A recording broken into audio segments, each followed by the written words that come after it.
Welcome to the podcast, dated April 16th. Is it 16th or 15th? One of the two here. 15th, sorry. April 15th, 2023.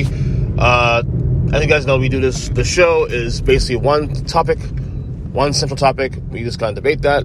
Although today, I'm going to stick in probably two. Today, first off, today is the official start of the NBA playoffs. And I'm excited. I'm like a kid in the candy store, obviously, with this stuff.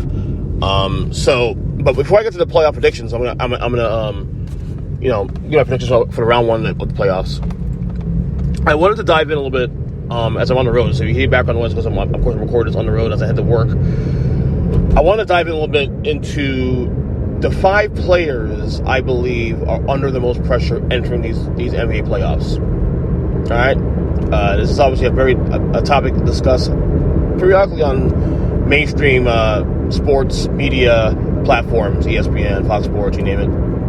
But it's a good one, though, because it really, it's very narrative-driven. And, yeah, I just want to dive in. I want to dive into a couple guys here that I look at their careers and look at what can change and what could be affected in their futures and all that. So, number 5 for me, I'm going to go first, 5-1, 5 being under the least pressure to 5, and 1, of course, obviously being the most pressure. Number 5 for me is Anthony Davis. Now you say, Anthony Davis he has a ring already. Yeah, he has a ring. But remember, people look at the bubble. A lot of people look at the bubble as an asterisk. I don't look at it that way, obviously. But at the same time, this is a guy that you see this year too. When he's healthy, he is a top 5 player in the league. He's that damn good. He just can't stay on the court. And over the Lakers, we talk about LeBron and this and that, and LeBron is their best player. Yes, he is. But remember, LeBron James is also 38 years old, and as great as he's been playing for a guy his age, at the level he's playing at, this team has no chance of getting on the first round as Memphis or beyond, without Anthony Davis being his top self, being his height of powers guy, the guy who dominated the last month of NBA basketball when LeBron got hurt. So AD, to me, you win a ring this year, and you stay healthy, you change the narrative about yourself in a lot of ways. So AD is number 5 for me. Number 4, under the most pressure, is the Greek freak, Giannis Antetokounmpo. Now you're gonna say, what? Giannis? How he has a ring also too, and he's been the best player in the league for a couple of years now. I think for me, in this regard, is this: Giannis can change legacies. A ring here for Giannis, he starts to really separate himself, not just as the best player in the league now. Now you're starting to talk about a guy who's in the all-time discussion of greatest players of all time. You're entering that top 10, top 15, top 10-ish conversation. I'm not saying it's going to be top 10 immediately, but it starts to become a thing. Because now you got multiple rings. You do it in Milwaukee, of all places. And you didn't have to go team to team to find rings. And I know we look down on that, but that's a reality. If Giannis was under the ring, I mean, you look at a guy now that's clearly best player in basketball, separates himself as that guy in the current figure, and then he separates himself also as an all-time great at that point. So Giannis, to me, under pressure, and that's also called what it is too. Also, I think people are not really seeing this here. Milwaukee is kind of sort of getting a little older now. So this window, how big is this window? We know Drew Holiday is great. We know Chris Middleton, when healthy, is dangerous. But they're getting a little older now. I'm not saying they're old, but a little older now. So this window is not as big as it seems. So you have an opportunity here as the best player in basketball, the team that has the best record in basketball this year, to nab off a ring or even a second one, a third one, next year or whatever. This window isn't as big as it thinks. So that's why the pressure is now on Giannis to get another one. So number 4, Giannis Antetokounmpo. Number 3, I went dual here. Number 3, I went both Jason Tatum and Jaylen Brown. This Boston team is really good. We know that. They were just in the finals last year. They've gone to 4 conference finals. It's a tandem. But we don't know how long, just like Giannis and whatnot in the window. The Boston window is also kind of weird because we don't know how long this tandem will be together. There's rumors about Jaylen Brown being unhappy in Boston. Now, should he get all-NBA team recognition this year, the Celtics have a chance to give him a max deal. And I would find it hard to believe he want to leave that point.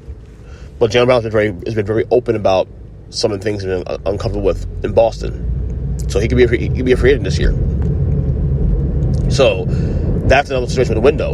And with Jason Tatum also, too, especially, he's been fantastic. He's in the MVP discussion. Was anyway. You look at a situation where you lose your wingman, too, especially. I'm not saying Boston couldn't get another wingman, but this is arguably the best tandem in basketball right now, in Tatum and Brown. So how much longer is it going to open? We don't know. So stay tuned to that. That's why they're under much pressure. And remember, they were just in the finals last year. Can Jason Tatum also right the wrong from last year? He disappeared in the finals last year and lost to Golden State. So, again, pressure and the future all hovering on this. All right, number 2. And a lot of people probably surprised I have number 1, but number 2 for me is Nikola Jokic. And the only reason I don't have him number 1 is because I think this Denver team is going to be really good for the next couple of years. I think his window, unlike, say, Tatum and Brown and say, Giannis, it's a little bigger, a little longer, because they have their core. Of course, you have to believe that if this core is good enough to win a title or not. You know, Denver number 1 seed this year. We saw that. But again, this is the guy who's also a 2-time defending MVP back-to-back. Could possibly win a third in a row. And he's now getting that first time getting that real pressure now. He's healthy, number 1 seed in the West. Can he be a guy that goes beyond just regular season recognition? We know he's a great player. One of the best in the league. Can he go over the hump? You know, but I think his window's a lot more open than 6 of these guys on this list I mentioned. And that's the only reason I'm number 1. Because he was considered to be number 1 for me. So Nikola Jokic, the Joker, number 2 on my list, most pressure entering these playoffs. Number 1 for me, number 1, James Harden. This is easy for me. And because this could be his last chance to win the ring. Because if you believe the rumors about him returning to Houston next year, which for the record, I have no idea why he would want to do that in the first place, given where that team is right now currently. He's actually in the best role right now to win, and maybe win for the next year or 2. Like, this window for the Sixers, you know, is open depending how long James Harden stays here. Like, we know how good Joel Embiid is, and I trust Joel Embiid. That's the thing. He can do his thing as he's done in the playoffs in the past, but they haven't lost because of him. James Harden is the guy that is going to take a team over the top. It's like kind of like Anthony Davis. Like, you know, LeBron doesn't show up, but AD is the guy that's the team over the top. James Harden's playmaking ability. James Harden is a scorer. They have pieces around them. So James Harden is the one I really believe has most pressure because he wins a ring and it's still really a big role. We started looking a little differently than the all-time discussion. You know, we look at him like as a compared to Carmelo Anthony. He wins one title, becomes more of a Dirk Nowitzki type in the conversation anyway. You know, of all-time greats. So again, that's on the list right now. 5, Anthony Davis. 4, Giannis Antetokounmpo. 3, the combo of Jason Tatum and Jaylen Brown. Number 2, Nikola Jokic. And 1, James Harden. 5 guys under most pressure entering these playoffs. As for the playoffs, real quick, let's run through these real quick. Go to the East first, then the East will be relatively simple and easy. So one series. You got 1-8 Milwaukee against Miami. I know Jimmy Butler says that he'd give him a shot. You know, they're a Heat team. I'm a big fan, but let's be real here. Milwaukee's on the level right now. Miami's been inconsistent the entire year. The play-in tournament, they almost lost last night to Chicago, kind of loud. Give me Milwaukee in 5. This is a better team, man. It's really nothing to talk about here. Milwaukee in 5 there. 2-7, That's the Celtics and Hawks. I can see the Hawks stealing 2 games in this series. Like, this could be one of those sneaky, potential low-key, like, how do we get here? 6-7 game series here. Because Atlanta, for as weird as they are and as inconsistent they are all year long, they are one of those weird teams that can steal games when you least expect it. However, I think Boston is focused and ready to get to the finals. Give me Celtics in 5 as well. Boston in 5. All right, 3-6. That's the Sixers and Nets. Honestly, as much as the Nets has been done well without KD and Kyrie and not cratering, Philadelphia's been a series of ease. In fact, I'll go further. I got Philadelphia in a sweep against the Nets. There is no answer for Joel Embiid in this series. I know Nick Claxton's had a decent year, but Joel Embiid is my MVP. And there's no answer for Joel Embiid. None. And as long as Philadelphia is focused and locked in, which they should be, because there's the most pressure, a lot of pressure anyway, they should take this series with ease. Give me Philly in a sweep.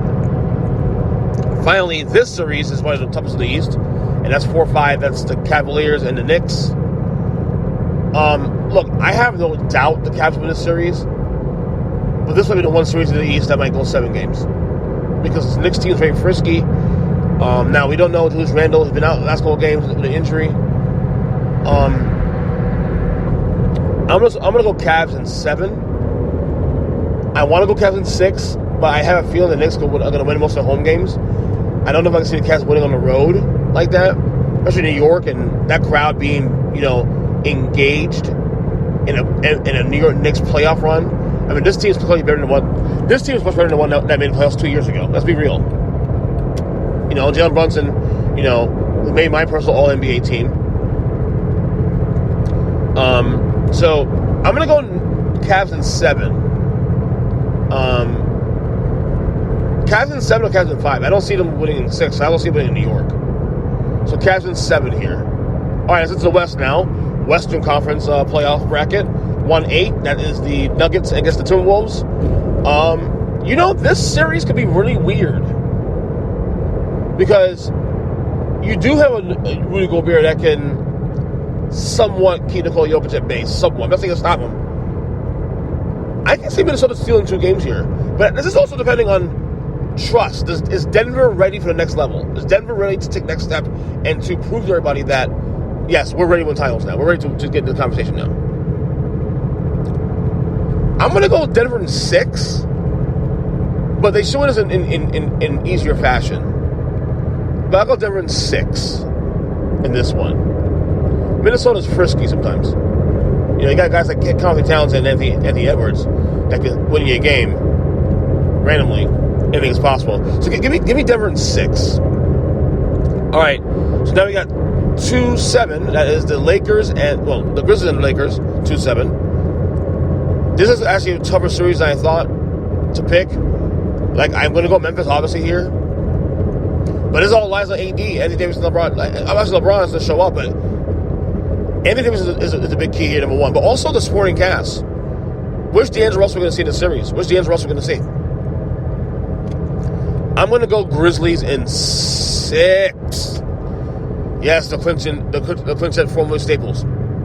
I think Memphis is, I said before the year started that this is my low-key, underrated, playoff team. Yes, I know they don't have Stevie Adams. Yes, I know they don't have, Brandon Clark. But I think, and I know Triple J, the center, Jaren Jackson Jr., gets in a lot of foul trouble. But I think he'll keep it under control this time. I think John Morant's ready also to take the next step also as well. So give me the Grizz in 6. Possibly 7. But I think they can win this on the road. All right, we got 3-6. That is the Kings and the Warriors. This series, of course, the Warriors are the favorites here, even though the lower seed because they're the champs, and obviously the Kings are, youth-wise, trustier. I'm going to go Warriors in 6 because I just trust them more, and they got Wiggins back. But I think this series is going to be game-to-game competitive. I think the Kings are going to be in this series because they can score. The reason why I don't think they'll win this series, though, is because their defense is dreadful. They're at bottom 5 defenses here, and this is where the Steph Currys and the Klay Thompsons in the world step their game up. And if their defense is dreadful, and you can't contain those two guys, you have no shot. And I think the Warriors are still one of the favorites in the Western Conference, despite their kind of mid, regular season offering this year. Give me the Warriors in 6 to clinch at home. And finally, 4-5, that is the Suns and the Clippers. Paul George looks like he's not going to return for the series. The Clippers are a deeper team. This is true here. The Clippers are a deeper team. But the Suns got KD. The Suns got Booker. Damn Booker. I think if the Clippers' depth can make up for missing Paul George, this series can be a lot longer. I'm also not necessarily bought in the same way everybody else is if Phoenix win the West. Everybody's assuming the Phoenix Suns are the favorites in the West. I'm not saying they're not one of the favorites, but I'm not that guy sitting there saying that, they're the definitive favorites. Their lack of depth is just a little worrying. I know they went unbeaten with KD in the lineup, but this is now teams at relatively full strength now.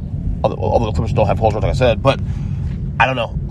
I think this series will be a lot longer than people give credit for. I think Russell Westbrook is in the perfect role, being right now the number 2 guy with Paul George not being there. So, you know what? Give me the Suns win the series, but give me the Suns in 7, honestly. I think Kawhi is playing great right now. As long as he's healthy, I think it should be a problem here. Give me the Phoenix Suns in 7 games, though. So, there you go. Again, Bucks in 5.